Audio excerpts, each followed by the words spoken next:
Good evening, everybody. I call to order this regular meeting of the Elk Grove Park District. Today is January 28th, 2016. Kathy, can I have roll call, please? President O'Malley, Here. Commissioner Sauter, Here. Commissioner Wells, Here. Commissioner Cook. Here. First order of business, I've got two sets of minutes we need approval of. The January 14th, 2016 Committee of the Whole meeting, the January 14th, 2016 regular meeting.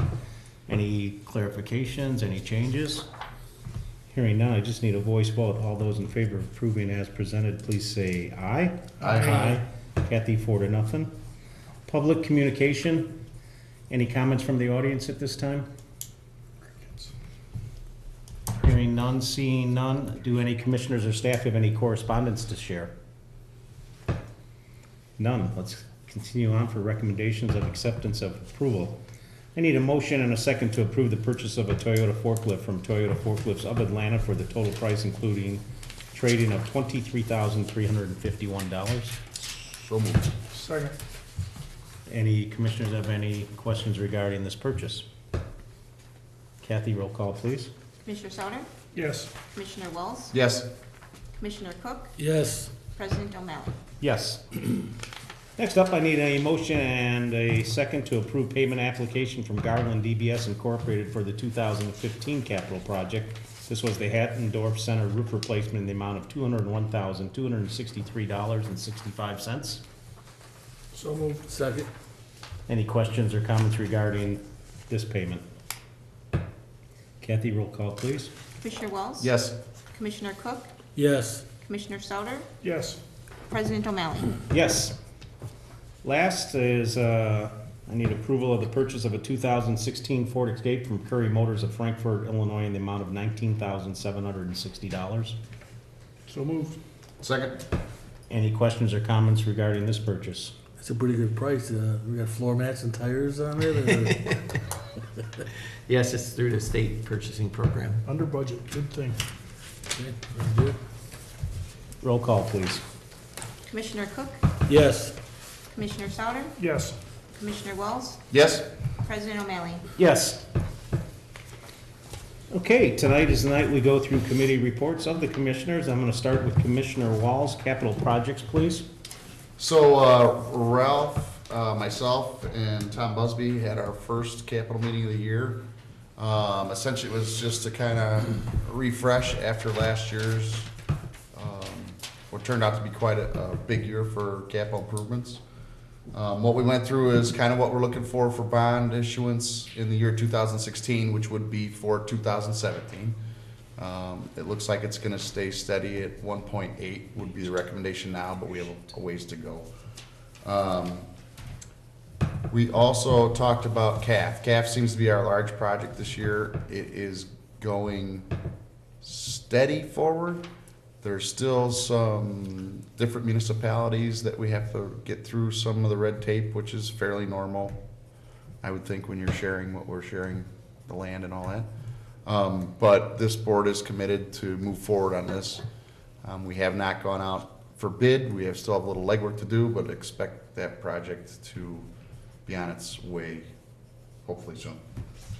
The next thing we spoke of was what we call the big list or the big 14, and essentially it's just a list of capital projects that the commissioners over the years thought would be or is important. That list is ever changing. It's a living and breathing document. What I was surprised, and I think Ralph was too, was we just redid this list about a year and a half ago. And to look at it today, there were 17 items on there, and I want to say we've knocked off 8 of them already, and some of them were fairly large ticket items, like the Hattendorf roof, which we just made our last payment on. CAF, you can kind of take it off, we're getting close. So some of those projects maybe 5-6 years ago that just were hovering at spots number 7, 8, and 9 have shot up to maybe spots 2 and 3, so it'll be interesting. So the recommendation from the capital meeting is that we, in the near future, maybe April, revisit that list and make sure all 5 commissioners and staff have their input and get it to be more of an updated document.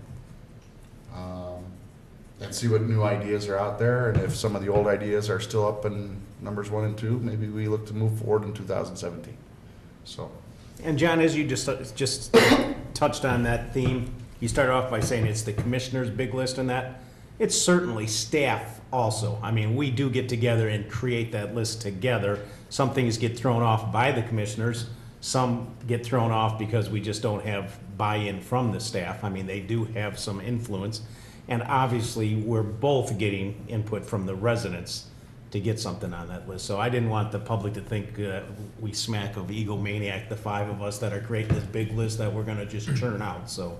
Oh, if we did that, Audubon would have turf, lights, and scoreboards. Which if you're near Audubon, it currently does not. With lions right behind you. And Lions would be there. No, it was interesting, you brought out that list from 2009. It was interesting to see that, you know, back in 2009, it was 12 things. All but 3 were done already, and in the past. 2 of them were not worth the time at this point, because things have changed in the village and residents and what we do. And one of them is CAF, so,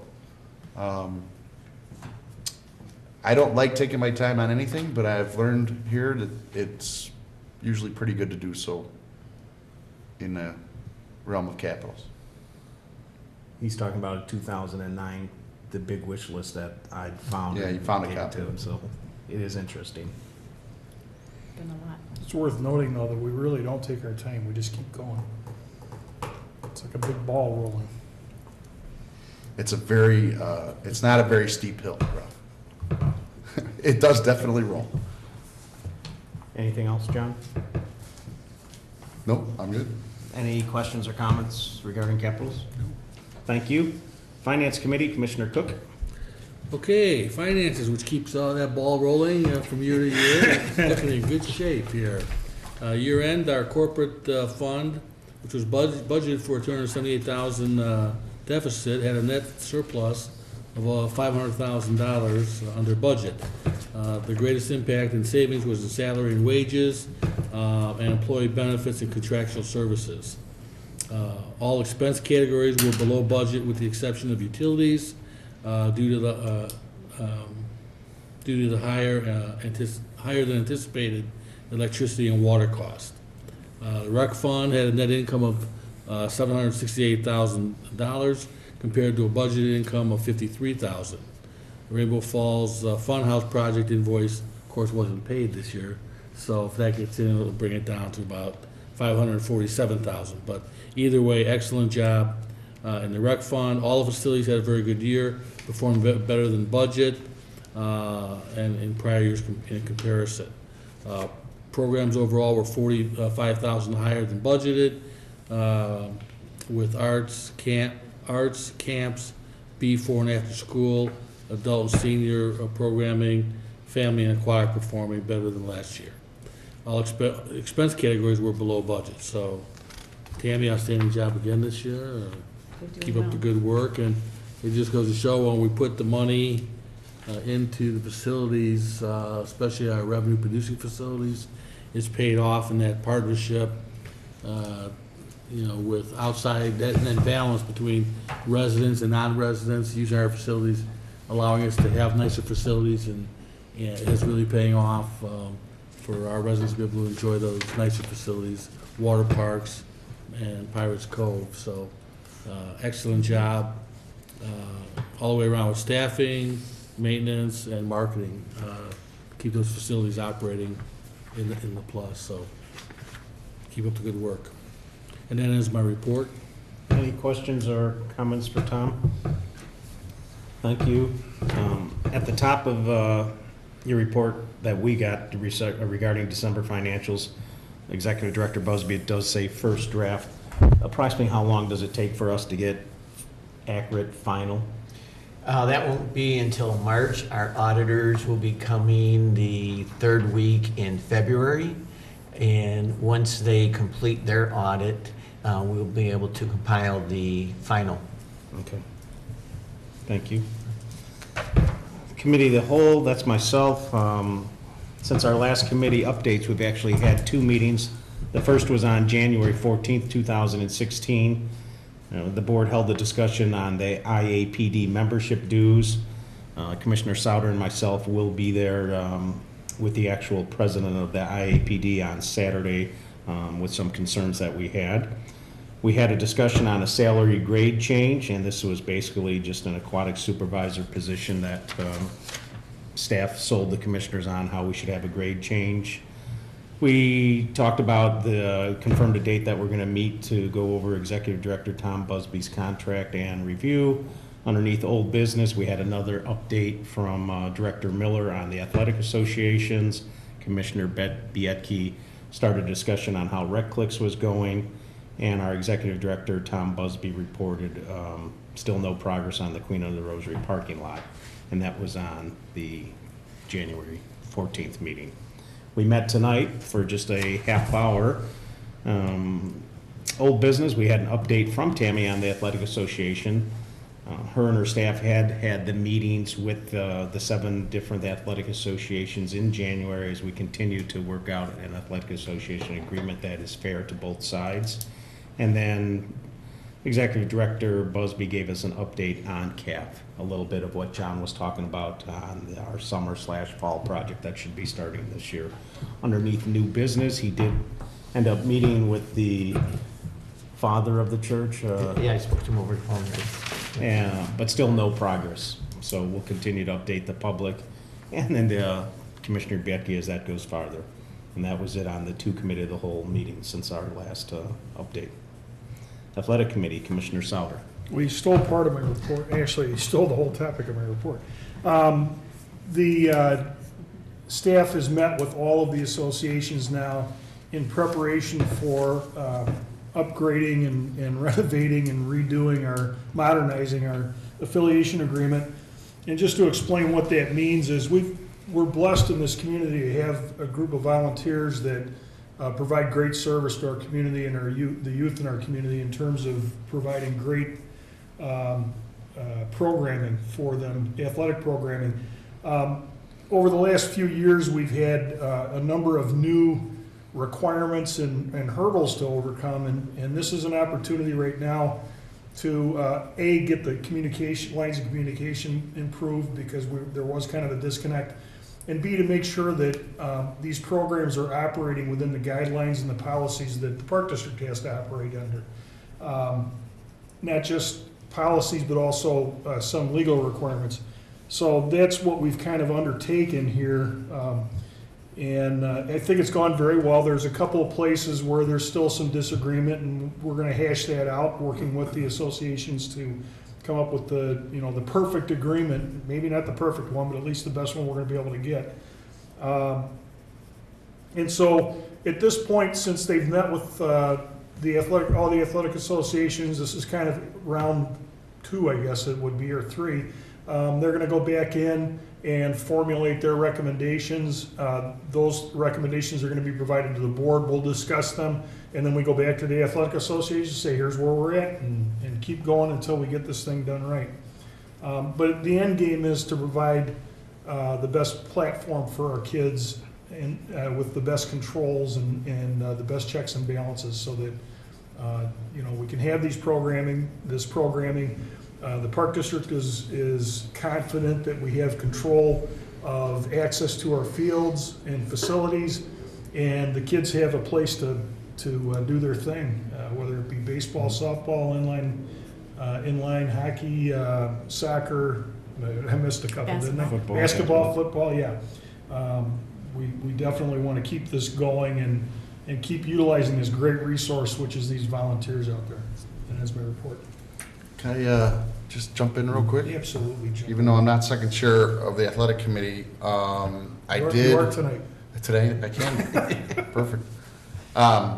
So I was happy to hear from Tom and Tammy that it went well. I didn't think it wouldn't go well, but I did run into, on separate occasions, basketball, Scott Nelson, and travel baseball, Mike Worth. And they both kind of walk out of the way to say, hey, we had that meeting with everybody. It went really well. And I was like, okay, we are definitely have come a long way since we had a 3 months ago. And as fact, Mike Worth said, he said, I just don't understand how we didn't get along this way in previous years. And I thought, well, if all it took was what we've done to this point, gosh, how great has this turnaround been and how fast? I never thought the associations would buy in this quickly, and I never thought that the staff would quite buy into it either, so. Yeah. You know, onward and upward, but kudos to everybody involved, staff, and like Ralph always points out, kudos to the volunteers that take a lot of time out of their day and have meetings at 8 o'clock on, you know, Wednesday nights in February. There's a lot that they do, and we thank them, and I'm thankful that staff is all over it, so. Well, I think the other piece on this too is it's really trying to take some of the administrative work away from the volunteers so they can spend the time with the kids and coaching the things that are important, and I'm sure they enjoy. Things have gotten a lot more complicated. Even back in the day when I coached 10, 15 years ago, a lot more requirements, and you have turnover within the affiliations, you know, that, you know, it's hard for them to keep up on a lot of stuff. So bringing a lot of that administrative work inside and supporting the associations by us taking on those responsibilities, first of all, stabilizes it, gives us the controls we need, but really takes away a lot of work, hopefully, from the volunteers and allows them to be able to really use that time for, you know, coaching and having fun out there with the kids. So, you know, I look forward to, we're all glad it went well. Like we talked about, you know, now getting it implemented and letting them see the benefits of us being involved with the scheduling of the fields and making sure we're doing our part so that it truly is a help to them and not going to be a hindrance. So that's going to be a challenge for us, and I know we're up for the challenge, but it really has come a long way, and I'm glad to see it, the direction it's going. It's going to make it a lot easier for the volunteers in the long run, as well as us. So kudos, keep up good work. I agree. Tammy, the only question I have regarding that particular subject, how has the feedback been to you from the boards themselves? I mean, the 3-member boards? Because from a couple of board members inside some of the associations that sometimes can have 8 or 9 board members, they were afraid that there'd almost be 2 tiers in each association. The big 3 that kind of go to the board meetings and help set up the athletic agreement, and then the rest of the board, you know, that there'd be a tier. And I said, that's something that you have to discuss internally with your own association if you feel that, you know, your job is being disrespected or the role you're playing. But was there any big to-dos on how each board selected their 3 individuals? Well, personally, I don't know how they selected them, but I didn't take that. Right. I didn't see that. We had one board member that actually was out of town, and so he was on a speakerphone. So and there were some that didn't even have 3, they had 2, but they were fine with it. And I think they all were open to that. I didn't understand that there would be any tiers, so we didn't. No, they I were didn't get afraid that they'd feedback. be like a second level I board didn't member, get- you know, that they wouldn't have as much input as they thought because there wouldn't be that direct relationship to either Jimmy, Brian, yourself, Jeff, Right. et cetera. Yeah, I didn't see that, Tom, did No. you? I didn't think that Not at all. happened at all. That's so, good. Yeah. Right. In fact, a few of the associations had a meeting right after ours. Uh-huh. So they were going to inform the rest of their board at that point in time what took place. But, yeah, I mean, that is not our intent to create another level. No, I would think not. Right. Yeah, I think it's just like any other, you know, like our board, we have committee reports. Jan and I attended the Capitals Committee, and it wasn't because we're on an elite tier and you guys aren't. It's because A little bit. well, we are technically. No, it's because we need to be able to disseminate a lot of information, and it's easier if you know, divide and then come back in and bring the information in, which I think is the intent of this. Yeah. You don't only have too Yeah, many it voices. was really good. So, yeah. Any other discussion? Thank you. Golf Course Committee, Commissioner Cook. I have no report for this Okay. evening. Youth Committee is Commissioner Biedke. I'm the second chair on that. There was no meeting. I did run into Kim. She's planning on scheduling something, I think in March, along with Jeff Frankie and Chris Prochnow, the entire Youth Committee. So we'll keep you informed on that. Adult Center Committee is also Commissioner Biedke, where I'm second chair. He was not able to make their meeting. Tammy, do you have any update that would stand out that the public should know about, or the other commissioners? You know, I regarding the wasn't meeting? at that actual last meeting either, so I can't report Okay. on that, so I don't know. And again, they continue to meet on the first Tuesday at 10 o'clock in the morning, and I do plan on being at the February one, so Yes. we'll get together on that. Personnel and policy, go ahead. Since we're on that one, has there been any progress in the get-together? I think it's set up. Yes, it's going to be the second meeting in February. Okay, oh, that's right, yeah. Right. Personnel and Policy Committee, Commissioner Walls, please. Okay, couple things. There is no report on the Personnel and Policy Committee. I've had this thing for about a year, and I don't think I've ever had a report. So I want to ask the board, I know this was a committee, and then it came off the books as a committee, and then it came back on. So this has been about a year. Is it something that we feel we need to have? Or is it something we can look at and say, you know, we don't need a Personnel and Policy Committee? Well, I think it came back on because we were doing the transition between Executive Director Brotman and what ultimately ended up Right. being Tom. So I have no problem taking it off and putting it in other committees. If an issue comes up, we can just bring it up. Yeah, because I mean, anything that has come up that's even been remotely close since I've been on the committee, and this is not sour grapes, this is trying to just kind of streamline this thing. Anything that's even remotely close on this has all gone to committee of the whole or closed session or whatever anyway. I couldn't tell you who's second chair. Nice job. But I don't want to also sit here and either me or, I don't know if we're changing soon or not, but I don't want to have a commissioner keep saying, you know, meeting after meeting, no report, and the public doesn't understand, well, you know, why isn't there a report? You're just tired of saying no report. Indeed. Sold. Yes, we can certainly bring up the topic. I'm not, my personal feeling is no, there doesn't have to be a committee for that. You know, sometimes I thought in the past, which would be a much more important committee, was usually when we're doing a project, it could be the upcoming CAF, or it could be the aquatics, or the maintenance building, or the Fox Run, to actually create a subcommittee instead of having you in charge of the capitals, that you'd also actually have a committee that is overseeing one of our multi-million-dollar things, and I think that would bring more value, or at least share some of the workload off on another committee, so I have no problem. We can discuss it when we're ready to redo the committee assignments. Yeah, there wasn't a lot. I think the other thing it used to do was a steering committee, so it set up the meeting, which we haven't done this year, for Mr. Busby's review.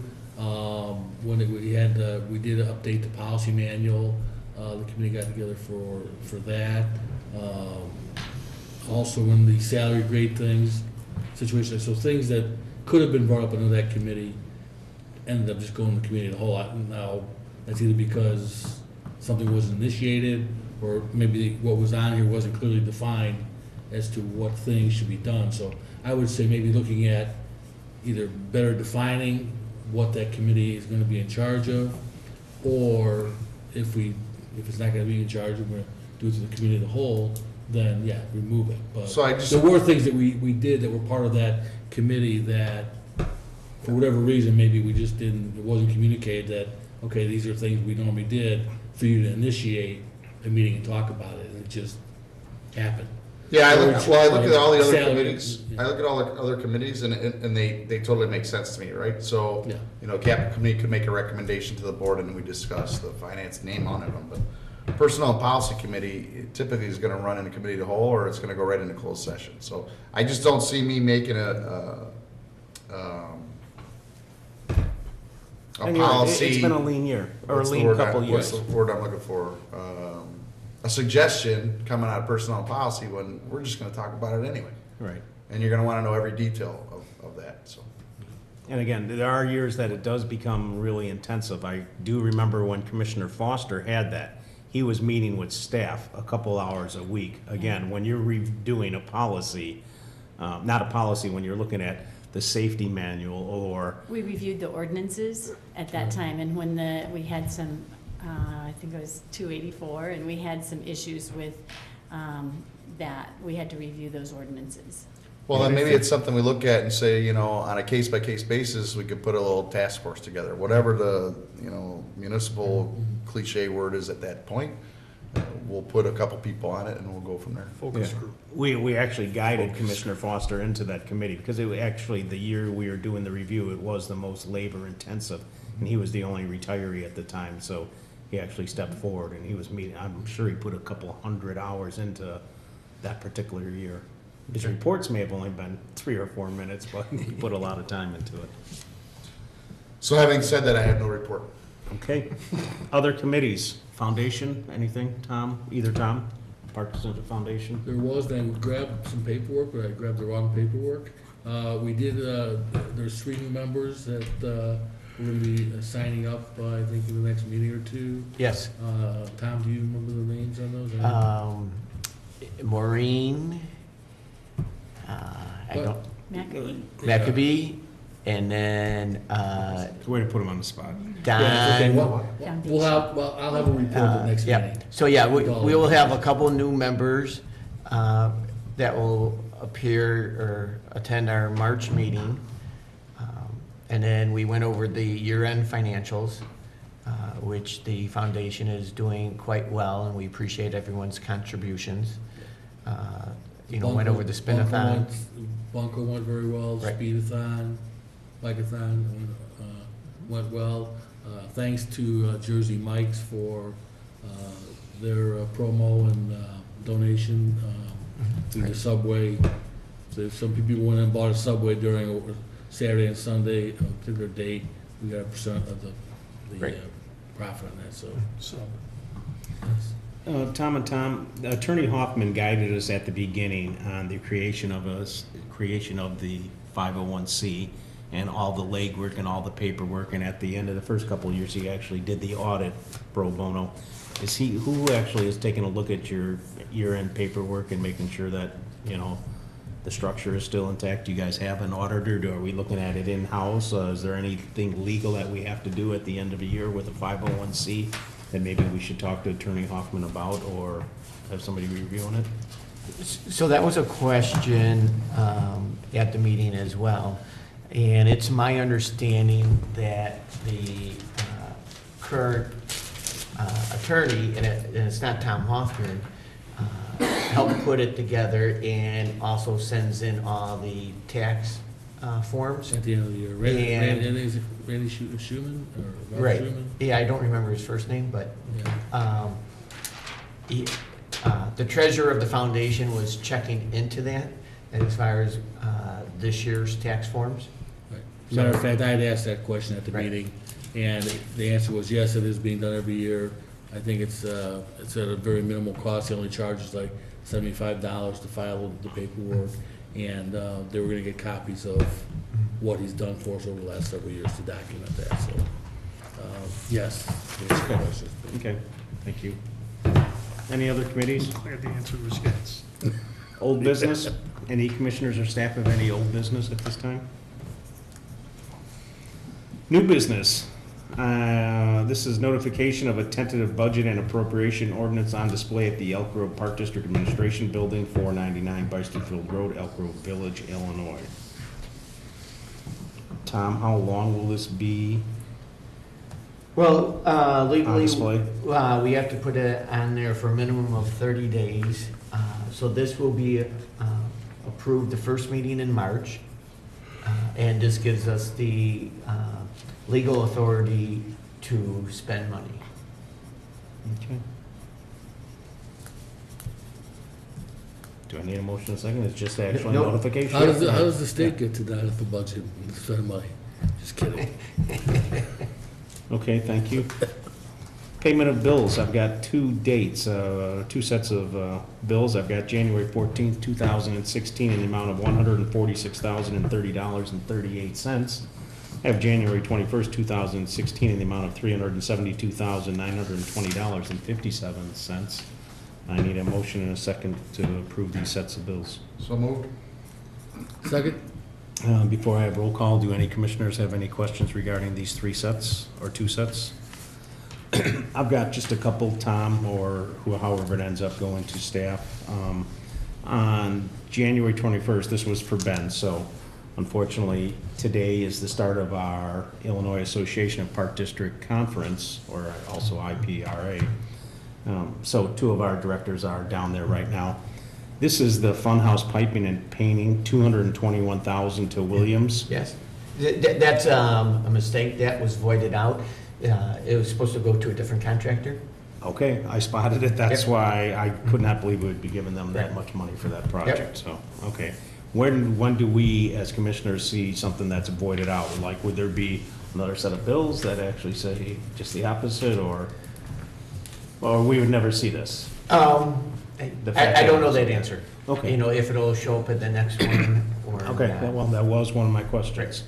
Then I have on the January 21st, also Thorgard. We spent close to 2,900 on miscellaneous parts, but it's got safety employee program, so what is that about? Yeah, so that's a miscoding for the general ledger. It's Okay. a appropriate expense. Okay, so I noticed that when I looked at the bills. Okay, Um, no problem. And then my last one that I saw on January 21st was Gold Rush Amusements. We're giving them close to $400 for a video gaming postcard mailer. Yes. Is this something that they will then reimburse us half, or they've already put up some money? The check was for, or this advertising was $800? Because we should be getting at least 50% from Right. them. So this was for approximately 2,500 mailers out in the surrounding area around Fox Run. So the total cost was $800, and we're paying for half. Okay, and then the second part to that is with this mailer, if you brought it in while supplies last, there was a giveaway, which was a nice blanket, okay, in which we paid for, and then they are reimbursing us for half of that. Okay. So, but we're actually giving a payment right now to Gold Yes. Rush, so did they foot the entire or Yes. something? Okay. Yep. That's what I wanted to know. That's all I had, so the other commissioners didn't. Kathy, can I have roll call on the payment? Commissioner Cook, Yes. Commissioner Sauter, Yes. Commissioner Walls, Yes? President O'Malley. Yes. Okay, our next meeting date is going to be February 11th, 2016 at 7 o'clock PM. I need a motion to adjourn tonight's meeting So moved. and a second. Second. Roll call, please. Commissioner Sauter, Yes. Commissioner Walls. Yes? Commissioner Cook, Yes. President O'Malley. Yes, thank you, everybody. This meeting is now adjourned.